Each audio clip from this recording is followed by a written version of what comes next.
આ વિડીયોમાં આપણે સરદાર વલ્લભભાઈ પટેલની જીવન કહાની જાણીશું. ઝવેરભાઈ પટેલ અને લડબાના 6 સંતાનો પૈકીના એક વલ્લભભાઈ પટેલ ભાઈ ઝવેરભાઈ પટેલનો જન્મ ગુજરાતના નડિયાદ ખાતે થયો હતો. તેમની જન્મ તારીખનો કોઈ રેકોર્ડ નથી. સામાન્ય રીતે સ્વીકૃત તારીખ ઓક્ટોબર 31, 1875 છે, જેનો સ્ત્રોત તેમનું મેટ્રિકનું પ્રમાણપત્ર છે. ફોર્મ ભરતી વખતે વલ્લભભાઈ પોતે જ પસંદ કર્યું હતું. સરદાર પટેલનો પરિવાર ખેતીના વ્યવસાય સાથે જોડાયેલો હતો અને આર્થિક પરિસ્થિતિની દ્રષ્ટિએ નિમ્ન મધ્ય વર્ગ હતો. તેમને ગરીબ હતા અને શિક્ષણની કોઈ ખાસ સુવિધા ન હતી. વલ્લભભાઈનું બાળપણ પુસ્તકોથી દૂર કરમસદના પૈતૃક ખેતરોમાં વીત્યું હતું. તેઓ પહેલેથી જ કિશોરાવસ્થામાં હતા ત્યારે તેઓ કરમસદની મિડલ સ્કૂલમાંથી પાસ આઉટ થયા અને નડિયાદની હાઈસ્કૂલમાં ગયા, જ્યાંથી તેમણે 1897માં મેટ્રિક કર્યું હતું. નાના છોકરાઓ રીતે પણ વલ્લભભાઈ સંગઠન અને નેતૃત્વના ગુણો પ્રદર્શિત કર્યા, જેણે તેમની ભાવિ ભૂમિકા માટે ચિહ્ન કર્યા હતા. એકવાર છઠ્ઠા સ્વરૂપના છોકરા તરીકે તેણે સહાધ્યાયને સફળ હડતાલનું આયોજન કર્યું હતું, જે 3 દિવસ સુધી ચાલતી. એક શિક્ષકને પાઠ શીખવવાનું હતું. વલ્લભભાઈના આ લક્ષણો તેમના પિતા પાસેથી વારસામાં મળ્યા હોવા જોઈએ, જેઓ કહેવાય છે કે ઝાંસીની રાણી હેઠળ વિદ્રોહમાં લડ્યા હતા અને ત્યારબાદ મલ્હારરાવ હોલકરે તેમને બંદી બનાવી લીધા હતા. સરદાર પટેલની પ્રારંભિક કારકિર્દી. વલ્લભભાઈ જ્યારે મેટ્રિક થયા ત્યારે 22 વર્ષના હતા.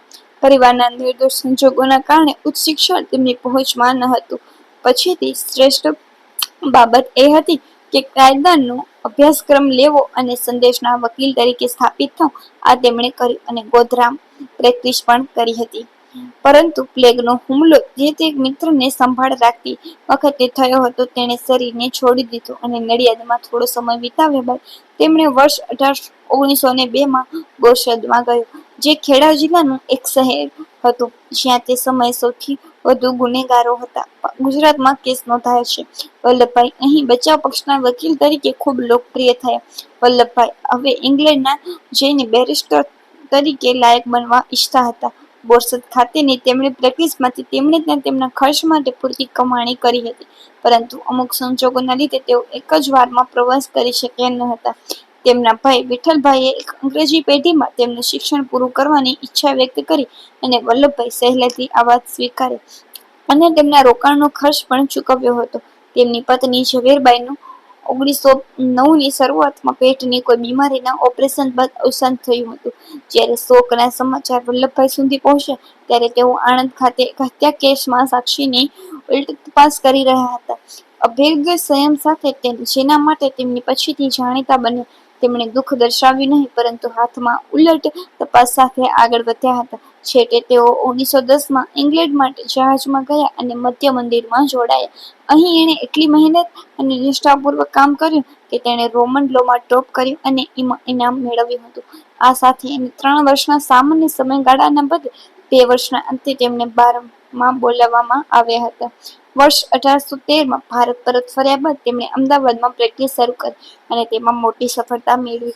તેમની પાસે તૈયાર બુદ્ધિ, સામાન્ય જ્ઞાનનો ભંડોળ અને અંગ્રેજી અધિકારીઓને ક્રોધનો ભોગ બનેલા અને કાયદાની ચુંગાલમાં ફસાયેલા લોકો માટે ઊંડી સહાનુભૂતિ હતી, જે ખેડા જિલ્લામાં અસામાન્ય હતી. બેરિસ્ટર તરીકે તેમની પ્રતિષ્ઠાને કારણે તેઓ જાહેર જીવનમાં આદરણીય સ્થાપના ભોગવતા હતા. સરદાર પટેલ મહાત્મા ગાંધીના નેતૃત્વને સ્વીકાર્યું હતું. મહાત્મા ગાંધી સાર્વજનિક ભૂલોને યોગ્ય કરવા માટે આપેલા નિર્ભય નેતૃત્વથી ખૂબ પ્રભાવિત થયા હતા. 1917માં તેઓ પ્રથમ વખત અમદાવાદના સેનિટેશન કમિશનર તરીકે ચૂંટાયા હતા. 1824થી 1828 સુધી તેઓ મ્યુનિસિપલ કમિટીના ચેરમેન હતા. મ્યુનિસિપલ વહીવટીતંત્ર સાથેના તેમના જોડાણના વર્ષોમાં નાગરિક જીવનના સુધારણા માટે ખૂબ અર્થપૂર્ણ કાર્ય દ્વારા ચિહ્નિત કરવામાં આવ્યા હતા. પાણી પુરવઠા, સ્વચ્છ અને ટાઉન પ્લાનિંગમાં સુધારો કરવા માટે કામ કરવામાં આવ્યું હતું અને મ્યુનિસિપાલિટી બ્રિટિશ શાસનને માત્ર સંલગ્ન બનીને પોતાની ઈચ્છાથી લોકપ્રિય સંસ્થામાં રૂપાંતરિત કરવામાં આવી હતી. વર્ષ 1917માં પ્લેગ અને 1918માં દુષ્કાળ જેવી આફતો પણ આવી હતી અને બંને પ્રસંગોએ વલ્લભભાઈએ તકલીફો દૂર કરવા મહત્વનું કાર્ય કર્યું હતું. 1817માં તેઓ ગુજરાતના સભાન સચિવ તરીકે ચૂંટાયા હતા. આ એક એવી રાજકીય સંસ્થા છે જેને ગાંધીજીને તેમના અભિયાનોમાં ખૂબ મદદ કરી હતી. 1918 ખેડા સત્યાગ્રહ દરમિયાન મહાત્મા ગાંધી સાથેનો સંબંધ ગાંઠ બન્યો હતો, જે પાક નિષ્ફળ ગયો હોવાથી જમીન મહેસૂલ આકારણીની ચૂકવણીઓમાંથી મુક્તિ મેળવવા માટે શરૂ કરવામાં આવ્યો હતો. અનિચ્છનીય વસાહતી સરકાર તરફથી રાહત મળે તે પહેલા ધરપકડો, માલસામાનથી જપ્તી, પશુધન અને ખણી સત્તા પર નિર્દયતા દ્વારા ચિહ્નિત થયેલા તીવ્ર ઝુંબેશમાં 3 મહિનાઓનો સમય લાગ્યો હતો. ગાંધીજી કહ્યું કે જો વલ્લભભાઈની મદદ ન હોત તો આ અભિયાન આટલી સફળતાપૂર્વક પાર પડ્યું ન હોત. વર્ષ 1917 થી 1922 સુધીના 5 વર્ષમાં ભારતમાં લોકપ્રિય આંદોલનના વર્ષો હતા. પ્રથમ યુદ્ધનો અંત રોલેટ એક્ટ દ્વારા અનુસરવામાં આવ્યો અને હજુ પણ વ્યક્તિગત સ્વતંત્રતા પર વધુ કામ મૂકવામાં આવ્યો હતો. જે બાદ પંજાબમાં નરસંહાર અને આતંક સાથે ખિલાફત ચળવળને અનુસરી હતી. ગાંધીજી અને કોંગ્રેસે અસહકારતાનો નિર્ણય લીધો. વલ્લભભાઈ સારા માટે તેમની પ્રેક્ટિસ છોડી દીધી અને રાજકીય અને રચનાત્મક કાર્ય, ગામડાઓમાં પ્રવાસ સભાઓમાં સંબોધિત કરવા, વિદેશી કાપડની દુકાનો અને દારૂની દુકાનો પર ધરણા યોજના માટે પોતાને સંપૂર્ણપણે સમર્પિત દીધા હતા. જે બાદ બારડોલી સત્યાગ્રહ થયો હતો. બારડોલી તાલુકામાંથી જમીન મહેસૂલની આકારણીઓમાંથી 22% અને કેટલાક ગામોમાં 50 થી 60% જેટલા વધારો કરવાનો સરકારના નિર્ણયને સત્યાગ્રહ કરવા માટે પ્રેરિત કર્યા હતા. અન્ય માધ્યમો દ્વારા નિવારણ મેળવવા માટે નિષ્ફળ જવાથી બારડોલી તાલુકાના ખેડૂતોએ 12 ફેબ્રુઆરી 1928ના રોજ એક કોન્ફરન્સમાં વલ્લભભાઈ પટેલના નેતૃત્વ હેઠળ જમીન મહેસૂલની ચૂકવણી અટકાવવાનો નિર્ણય કર્યો હતો. આ સંઘર્ષ ગંભીર અને કડવો હતો. મિલકતો એ પશુધનની એટલી જ હદે જપ્તી કરવામાં આવી હતી એ છેલ્લા દિવસ સુધી લોકોને પોતાની જાત અને તેમની ભેંસોને બંધ કરીને રખડાવી હતી. સંઘર્ષ સમગ્ર દેશનું ધ્યાન તેના તરફ ખેંચ્યું હતું. પટેલ અને તલાટીઓએ નોકરીમાંથી રાજીનામું આપી દીધું હતું. સરકારની આવક વાસ્તવિકતા રહી અને સરકારને આખરે લોકપ્રિય સંકલ્પ સમક્ષ ઝૂકવું પડ્યું અને વધારો કેટલી હદે કયો વ્યાજબી હતો તે શોધવા માટે તપાસ શરૂ કરવામાં આવી હતી અને વધેલી આવકની વસૂલતા મુલતવી રાખવામાં આવી હતી. તે માત્ર બારડોલીના 80,000 ખેડૂતો જ નહીં પરંતુ ખાસ કરીને વલ્લભભાઈનો વ્યક્તિગત વિજય હતો. તેમને રાષ્ટ્રબાદ સરદારનું બિરુદ આપવામાં આવ્યું હતું. ભારતીય રાષ્ટ્રીય ચળવળમાં સરદારની ભૂમિકા. આ સમયે દેશની રાજકીય પરિસ્થિતિ કટોકટીની નજીક આવી હતી. કોંગ્રેસ દેશ માટે પૂર્ણ સ્વરાજના તેના ધ્યેયને સ્વીકાર્યું હતું.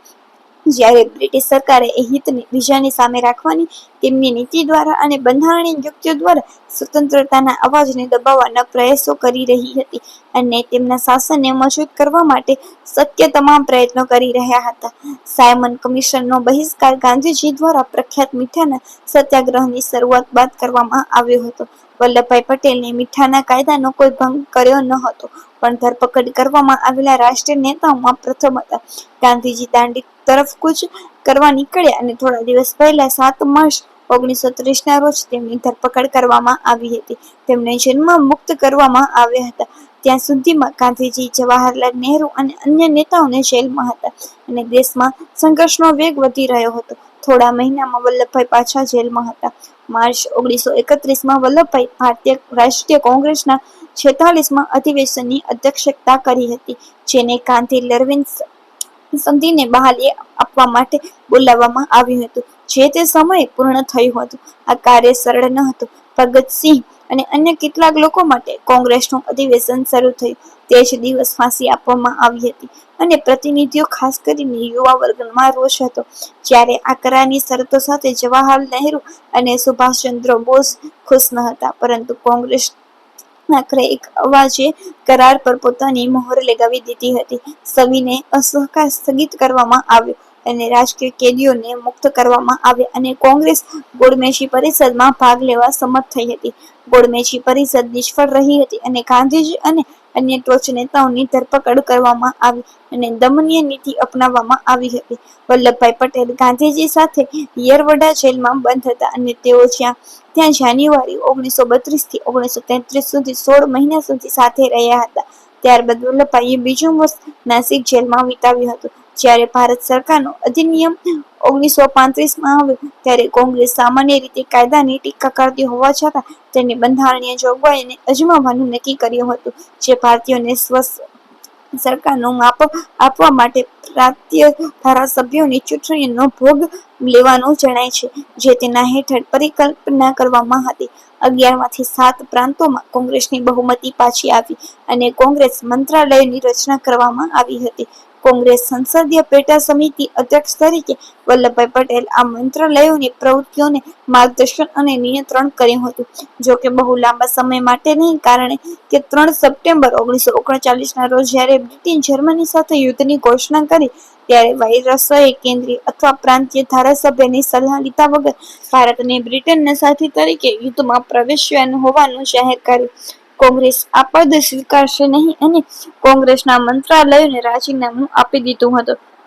ગાંધીજી યુદ્ધમાં ભારતની ભાગીદારીનો વિરોધ કરીને વ્યક્તિગત સવિનય આજ્ઞા ભંગની શરૂઆત કરી અને કોંગ્રેસના નેતાઓને કોર્ટમાં ધરપકડ કરવાનું શરૂ કર્યું હતું. વલ્લભભાઈ પટેલની 17 નવેમ્બર 1940ના રોજ ધરપકડ કરવામાં આવી હતી.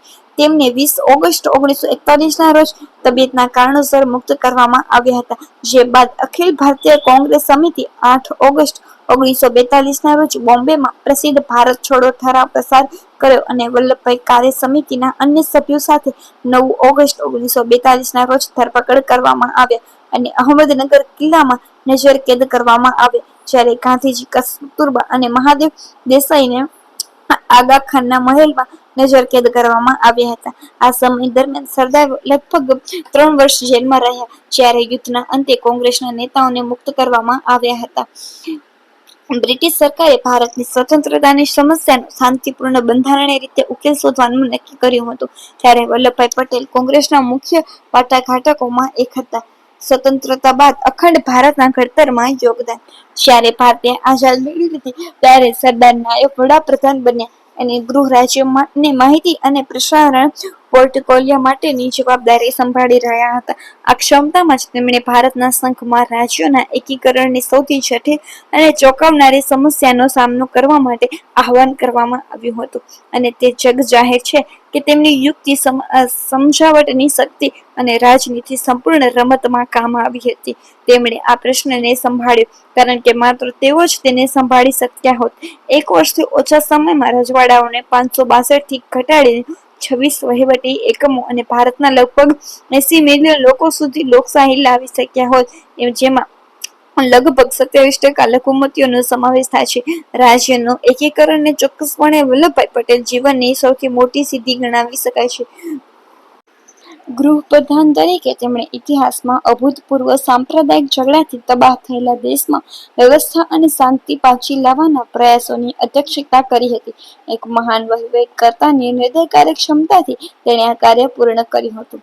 ભારતના ભાગલા બાદ સરકારની ભૂમિકા. સરદાર પટેલે વિભાજનની સમસ્યાનું નિરાકરણ કર્યું, કાયદા અને વ્યવસ્થા પુનઃસ્થાપિત કરી અને હજારો શરણાર્થીઓને પુનર્વસન સાથે ખૂબ હિંમત અને દૂરંદેશી સાથે કામ કર્યું હતું. તેમણે અમારી સેવાઓનું પુનર્ગઠન કર્યું, જો અંગ્રેજોની વિવાદ સાથે ક્ષીણ થઈ હતી અને આપણી નવી લોકશાહીને સ્થિર વહીવટી આદાન પ્રદાન કરવા માટે નવી ભારતીય વહીવટી સેનાની રચના કરી હતી. કોંગ્રેસ પાર્ટીના સરદારનું યોગદાન. ગાંધીજી કોંગ્રેસના વ્યાપક આધારિત કાર્યવાહ માટે એક કાર્યક્રમ આપ્યો હતો.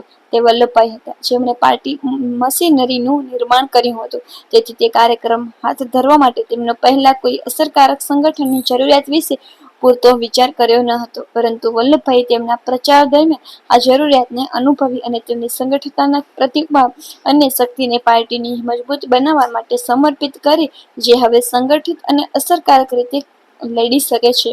પાર્ટી સંગઠન પર તેમની પકડ સંપૂર્ણ હતી. વલ્લભભાઈ પટેલ આમ તો ભારતની સ્વતંત્રતાના મુખ્ય શિલ્પી અને રક્ષક હતા અને દેશની આઝાદીને મજબૂત કરવામાં તેમનું યોગદાન અચળ હતું. સરદાર પટેલનું અવસાન. 15 ડિસેમ્બર 1950ના રોજ સરદાર પટેલનું અવસાન થયું હતું. સરદાર પટેલના સંતાનનો એક પુત્ર ડાહ્યાભાઈ પટેલ અને એક પુત્રી મણિબેન પટેલ હતા. જય શ્રી કૃષ્ણ.